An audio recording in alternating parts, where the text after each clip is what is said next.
টাঙ্গাইলের কালিহাতী উপজেলার সাতুটিয়া গ্রাম। এখানে মূল অভিযুক্ত রফিকুল ইসলাম রোমার বাড়ি, যেখানে গত 15 সেপ্টেম্বর ঘটে নৃশংস সেই ঘটনা। বাড়িটি এখন তালাবদ্ধ। তবে ছেলের সামনে মায়ের শ্লীলতাহানির এই লোমহর্ষক ঘটনার বিবরণ দিলেন প্রত্যক্ষদর্শীরা। ছেলেকে দিয়ে মাকে নির্যাতন করা, এটা কোন জগতে আছে নাকি? এই ধরনের কাজ ওরা করছে।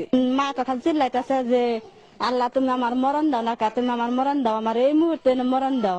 মাসে কইতাছি না কি করতেছে আল্লাহ, এবার গজব ফালাও না, গজব ফালাও। এই সাধারণ নারীরা রাজনীতি বোঝেন না, তবে এটা বোঝেন ঘৃণিত সেই ঘটনার বিচার চাওয়া তাদের দায়িত্ব। আর কোন মায়ের যাতে এইভাবে ইজ্জত হরণ না হয়। প্রধানমন্ত্রী হইলো শেখ হাসিনা, সে হইলো মা, আমরা হইলাম মা। মায়ের বিচার জানি সে ভালোভাবে করে। এক মায়ের শরম না, হাজার নারী শরম। আর বিচারের দাবিতে সেদিনের সংঘর্ষ ছিল জনরোষেরই বহিঃপ্রকাশ। আমরা সবাই বসে গাড়ি সব 50টা গাড়ি আমরা ব্লক করছি রাস্তায় বসে, যে এসিলেন সব অফিসে আবো সারাবো সে দেখ পাইয়া। পুলিশরা ঘুষ খায় যখন হইলো রাস্তায় নামে এলো মিছিলে, তখন মিছিল হতে দেয় না পুলিশরা। কালিহাতী থেকে প্রায় 3 কিলোমিটার দূরে ঘাটাইল উপজেলার 18 দানা গ্রাম। এখানেই ভুক্তভোগী যুবকের বাড়ি।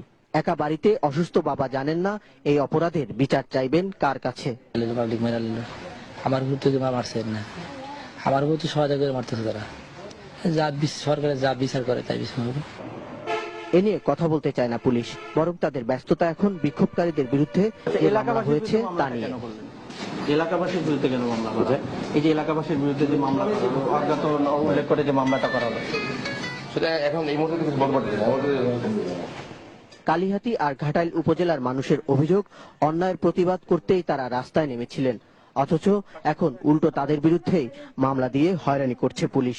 তারা দ্রুত অপরাধীদের বিচার এবং নিরীহ মানুষকে হয়রানি বন্ধের দাবি জানান।